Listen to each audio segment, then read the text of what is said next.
Sejas tu, Senhor de nossos pais, és pródigo de graças, ó Senhor. Glória ao Senhor, Criador, para sempre. Queridos irmãos, queridas irmãs,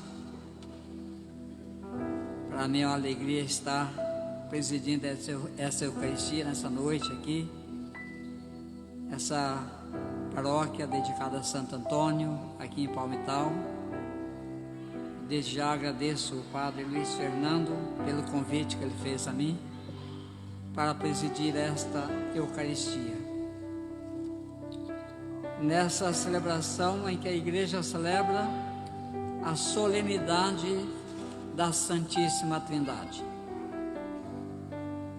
Tem algumas festas que são fixas na igreja, as datas são fixas, outras são datas móveis. Datas fixas, por exemplo, Natal, sempre é 25 de dezembro, não tem jeito de ser outro dia.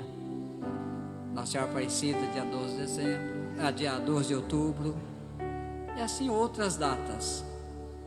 Mas tem algumas datas que são móveis, que elas não caem sempre na mesma data todos os anos, porque ela depende da data da Páscoa, que é uma data móvel. Vocês podem ver que a Páscoa nem sempre cai na mesma data todos os anos, porque depende também da data da Páscoa dos judeus. Então a data da Páscoa vai determinar a data de outras solenidades, de algumas solenidades na igreja. Por exemplo,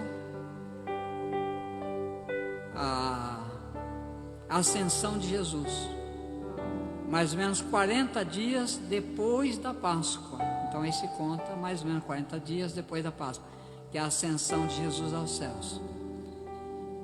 50 dias após a Páscoa, Pentecostes. Aí Pentecostes, após nós celebramos a Santíssima Trindade. E a quinta-feira, depois da Santíssima Trindade, a primeira quinta-feira é Corpus Christi, que vai ser agora, na próxima quinta-feira. Então são datas que não estão fixas, mas depende da data da Páscoa. A partir da data da Páscoa se conta essas datas móveis e outras datas que nós temos. Então hoje a igreja celebra a solenidade da Santíssima Trindade. Para nós é um mistério, mas Deus dá a capacidade para nós entendermos até uma certa altura os mistérios que Ele vai revelando para nós. Não conseguimos entender plenamente, completamente, porém entendemos o necessário para aceitarmos como verdade e vivermos essa fé. A Santíssima Trindade é um desses mistérios. Existe um único Deus, mas em 3 pessoas. Mas é um único Deus. Os judeus sempre acreditaram que existe um único Deus, e essa fé nós herdamos dos judeus. Existe um único Deus, porém eles não acreditam na existência da Santíssima Trindade. Para eles, o Messias prometido pelos profetas, o Salvador, ainda não veio, pois eles estão à espera da vinda do Salvador. Para nós, esse Messias já veio, que é Jesus Cristo. Então Deus vai se revelando a nós conforme o tempo e a possibilidade de nós compreendermos, e vai se revelando quem Ele é.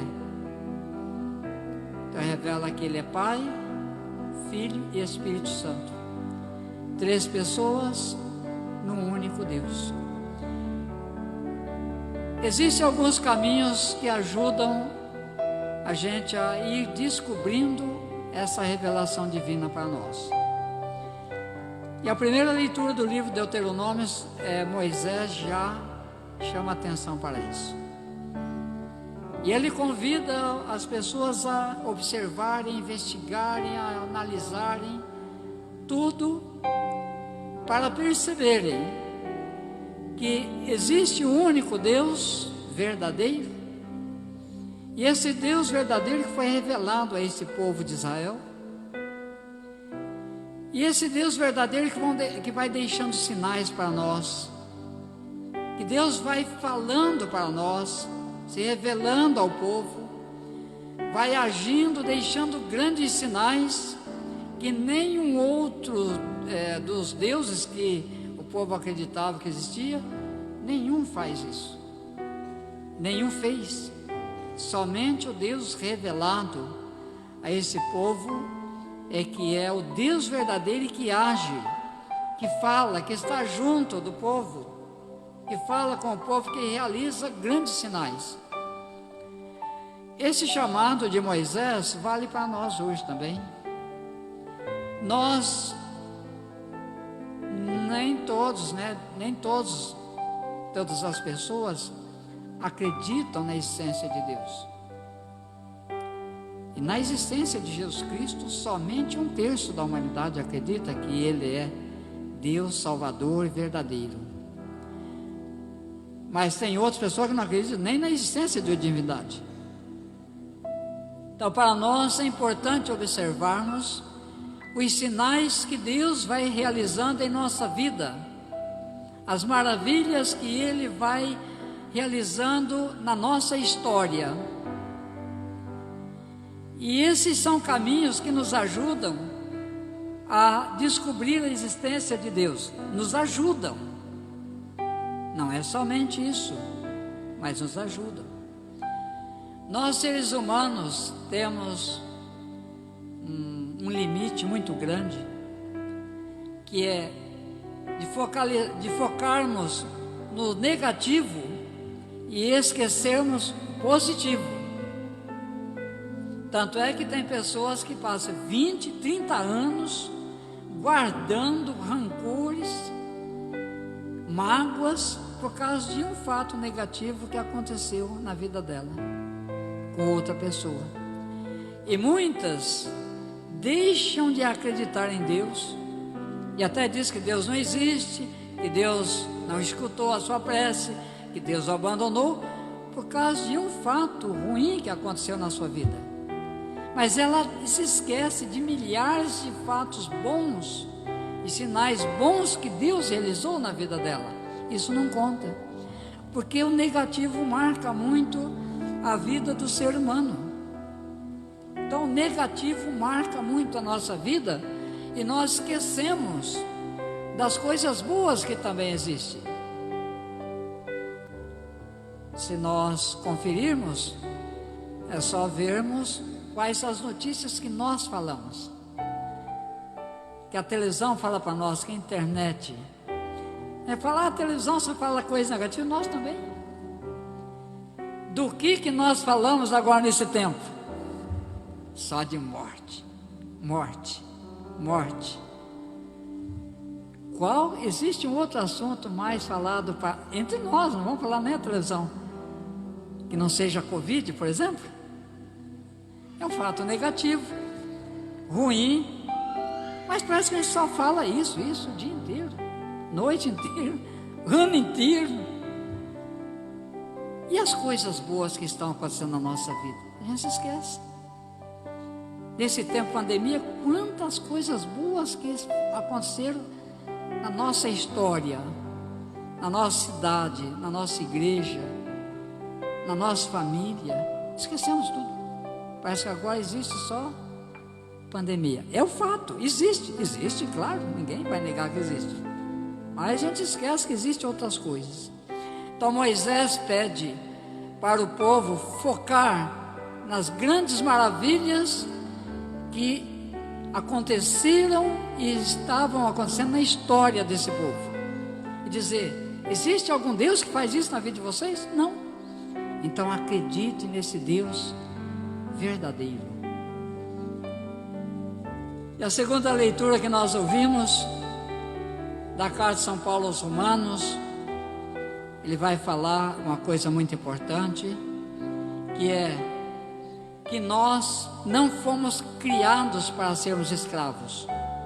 Ele diz: de fato, não recebeste um espírito de escravos para recairdes no medo, mas recebeste um espírito de filhos adotivos. Aqui São Paulo está convidando a gente a não ter medo de Deus, porque só os escravos têm medo dos seus senhores, que eles vão ser castigados, vão apanhar, vão se danar na vida. Mas o filho não pode ter medo do pai. O filho tem que conhecer o pai e amar o pai. Então São Paulo pede para nós entendermos que nós não fomos criados para sermos escravos de Deus, mas sermos filhos. E como filhos, nós temos direito na herança. E qual é a herança? A vida eterna, pós-ressurreição. Mas essa herança que nós já podemos experimentar aqui, não completamente, mas já vivemos essa graça de Deus de caminharmos rumo à ressurreição e já vivemos coisas boas da ressurreição nesse mundo. Então esse Deus não nos quer escravos, esse Deus nos quer como filhos, apesar que muitas vezes nós queremos viver como escravos de Deus, mas Deus não vai agir assim. Quando a gente pede para Deus obrigar alguém a mudar de vida, Deus podia obrigar o meu pai a mudar de vida, a minha mulher, meu filho, meu marido, aquele bandido. Deus não vai fazer isso, porque só se a gente fosse escravo de Deus, aí Ele ia chicotear a gente. Muda de vida ou apanha? Não. Deus quer que a gente sinta o calor do amor dEle e que a gente se converta no amor de Deus e não por medo. Deus quer que a gente tenha uma fé de amor e não de medo. E a fé que nós temos como católicos cristãos não é por medo de ir para o inferno, é por querer sentir o amor de Deus, que é diferente. Eu não rezo por medo de ir para o inferno, eu rezo para ter comunhão com esse Deus que é meu Pai. E isso é bom demais.